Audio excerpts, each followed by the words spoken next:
I think Naoya Inoue has touched his peak.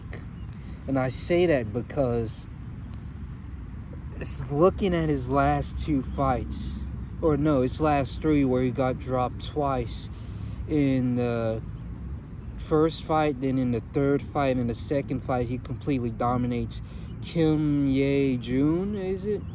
Yeah, Kim Ye Jun. He completely dominates that fight, but in the Cardenas fight, he gets dropped round two, and then in the Neri fight, he gets dropped round one.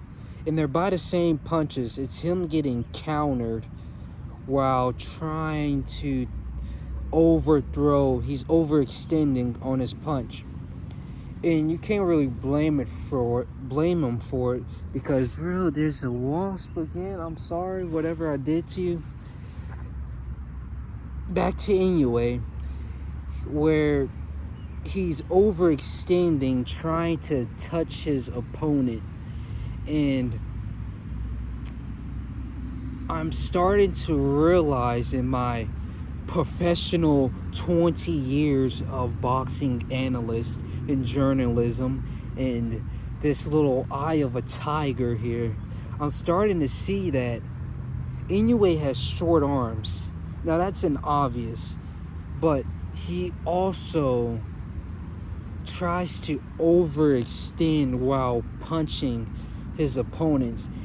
And if you're looking at his last two knockdowns, it's the same punch that's really getting him, where he overextends and then that quick straight counter comes in and drops him to the ground. And it's not necessarily a rocking punch, but it just puts him down.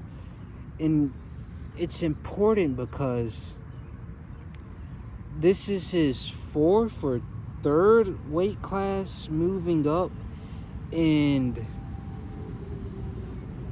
it's the same kind of punch dropping him.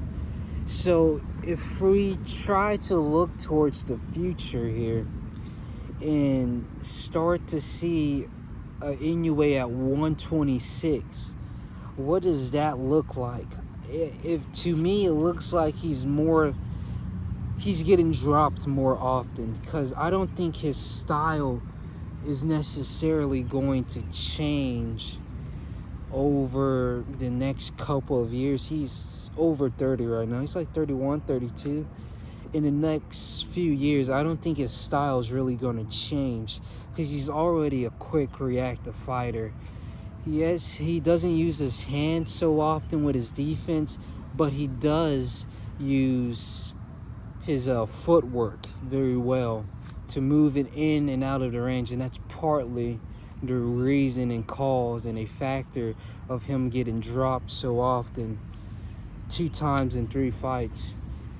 It sort of paints the picture of he might be at his peak, his max weight class, which this isn't a bad thing. He's older, and yes, people wanted to compare him to Manny Pacquiao, the 8th division world champion, where he's just moving up all the way to 147. I think he even started at the lowest division in boxing, all the way to 147. But he might be maxed out at 122. And he still has big fights, because 126 doesn't really have that many names compared to 122. Excuse me. He might be maxed out. And there's still the Nakatani and Bam Rodriguez fight, if they choose to move up that 1 and that 2 divisions to make that fight happen. There's still those big fights. But I don't think Inoue at this point in time, needs that marquee fight. I feel like he already has it, and his name alone is good enough, because we know what to expect from Inoue. He's going to bring that exciting fight, back to back to back, regardless of what weight class he's in. He always brings that excitement, the skills. He brings the heart, the passion, compared to the fight that happened before him, that May 2nd New York Times Square disaster. We seen what happens with American fighters. We know we can trust Inoue, basically. But I can't trust him moving up in weight, because it looks like the power is getting to him more often, unless he starts to incorporate hand defense along with his footwork, which is already impeccable. But we'll see what comes of Inoue in the future. He has a big fight coming up with possibly Nakatani, if not Bam Rodriguez and Nakatani. Maybe a Stephen Fulton rematch at 126 or something. We see.